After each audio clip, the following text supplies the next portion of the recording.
Ya estamos en contacto con el director del CEDES, Yersin Mamani, para hablar de las movilizaciones que se han registrado en nuestro departamento en medio de esta pandemia. Buenos días, doctor. Marcela Palacios lo saluda desde los estudios de la revista.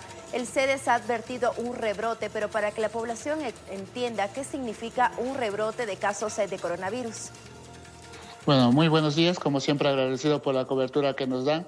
Ya lo habíamos mencionado con anterioridad en una conferencia de prensa. A nivel de lo que es Cochabamba tenemos una mala experiencia con relación a lo que son las movilizaciones, y también ha ocurrido lo mismo en la ciudad de La Paz, donde este tipo de movilizaciones, por la aglomeración de gente que existe y muchos de ellos incumpliendo lo que son las medidas de bioseguridad, lo que hacen es que se eleve la tasa de contagios, la tasa de contactos de las personas, y esta situación hace que nuevamente se incremente de manera exponencial el número de casos que ya en este momento hemos estado conteniendo con bastante dificultad, y eso nuevamente implicaría que nuestro sistema de salud se vea colapsado, que la cantidad de fallecidos nuevamente se comience a incrementar, que la cantidad de pacientes requiriendo atención en los hospitales se eleve de manera brusca y nosotros no podamos responder.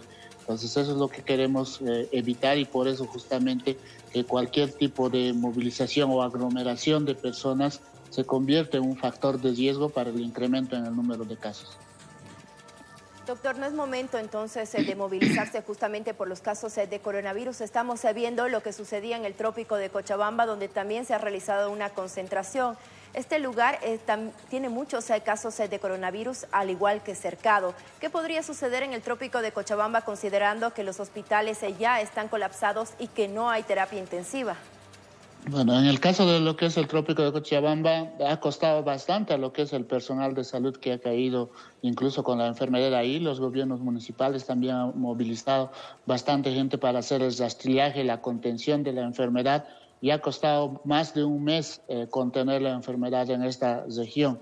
Sin embargo, esto se podría echar por la borda si nuevamente se comienzan con este tipo de actividades, que lo único que hacen nuevamente es incrementar la probabilidad de contagio con personas que probablemente se encuentran asintomáticos, que no saben que están con la enfermedad y que están acudiendo a estas marchas y sin querer, sin tener una intencionalidad, podrían estar contagiando a otras personas, y eso es lo que nos preocupa, ¿no? Entonces, los efectos seguramente lo vamos a estar viendo en 15 días recién, no es de manera inmediata, y si se incrementa de manera brusca el número de casos, nos veríamos obligados nuevamente a optar por medidas restrictivas, tal cual lo está haciendo La Paz, que ya ha anunciado que va a retornar a una cuarentena rígida porque se está haciendo insostenible el incremento del número de casos, tal cual nos ha ocurrido también en Cochabamba hace poco más de 2 o 3 semanas.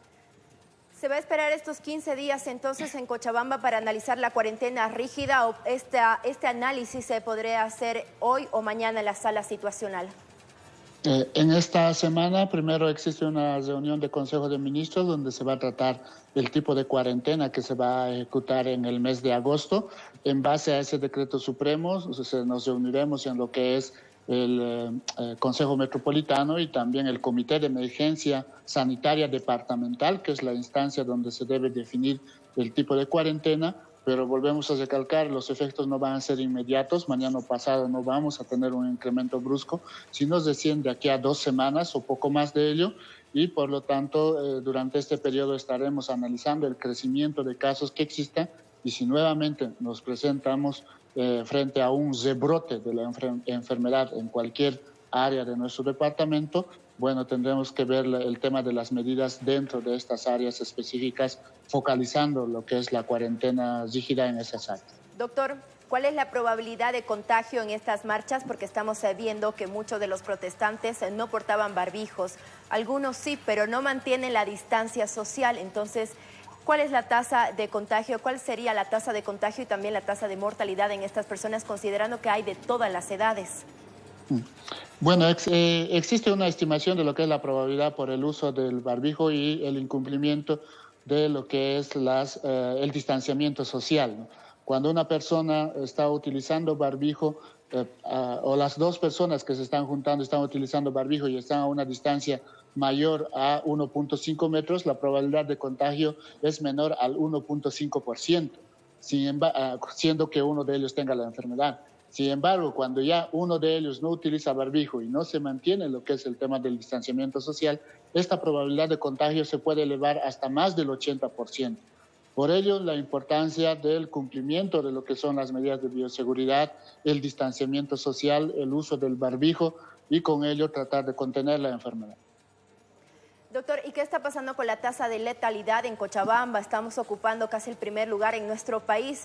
Veíamos que se estaba repitiendo lo mismo de Ecuador, que la gente sacaba los cuerpos a las calles. Pero ahora, ¿qué está sucediendo con las personas fallecidas? ¿Dónde están siendo trasladadas? Bueno, en el tema de lo que es el cementerio, ya cada uno de los municipios ha recibido un instructivo de habilitar un área específica para el entierro. Anteriormente la normativa establecía que el paciente fallecido debía ser enterrado en el municipio donde había fallecido y por eso la saturación del municipio de cercado. Sin embargo, con la ampliación de las áreas de entierro, la ampliación también de lo que son los hornos funerarios, y con la disposición final de los cadáveres en los municipios de origen de cada uno de los pacientes, esta situación se ha estado resolviendo. Ya no tenemos tanta acumulación de casos. Otro aspecto que también ha influido en ello era que solamente los pacientes confirmados podían optar por la gratuidad del entierro. Sin embargo, también dentro de lo que es la discusión de la sala situacional, se ha aconsejado que los pacientes que han fallecido como sospechosos también puedan optar por este beneficio y con ello se ha ido mejorando esta situación. Sin embargo, en el número rígido, si se quiere, o bruto de lo que es la tasa de letalidad, existe un factor muy importante que muchas veces no se considera, que es el tema del denominador. En este caso estamos hablando de la cantidad de personas confirmadas. En este momento existe un subregistro a nivel nacional y Cochabamba también es parte de ello, en el sentido de que muchas personas que se han hecho las pruebas inmunológicas ya no han hecho la prueba confirmatoria con lo que es PCR. Ya han iniciado el tratamiento, han hecho un cuadro leve, entonces no han entrado dentro de nuestros registros. Lo que estamos solicitando es que los laboratorios nos puedan reportar los casos positivos por anticuerpos y con ello seguramente se va a incrementar de manera brusca el número de casos confirmados, pero muchos de ellos ya han pasado por un cuadro leve y eso automáticamente va a ir disminuyendo nuestra tasa de letalidad. Por ello que la tasa de letalidad es un mal indicador en etapas tempranas de una pandemia y su cálculo se lo debe hacer al final de una pandemia y para eso, por lo visto, aún nos falta mucho. Justamente los laboratorios, como usted mencionaba, están saturados. ¿Cuál es la solución? Se conoce que los laboratorios de referencia no tenían algunos insumos en los pasados días y solamente estaban procesando más de 200 pruebas.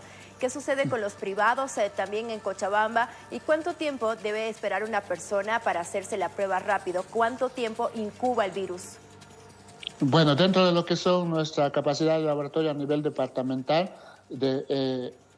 juntando lo que es la parte del laboratorio de referencia departamental, la seguridad social con la Caja Nacional de Salud y los otros laboratorios privados que también están habilitados, más el apoyo de la Universidad Mayor de San Simón con la Facultad de Bioquímica y el IBIDECO en el caso de Quillacollo, vamos a abarcar alrededor de 450 pruebas por día, por lo menos en el tema de procesamiento.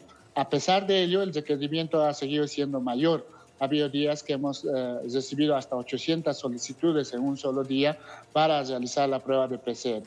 Por ello, la habilitación de las pruebas inmunológicas por parte del gobierno central, nosotros hemos habilitado más de 70 laboratorios a nivel del departamento de Cochabamba que están coadyuvando en ello.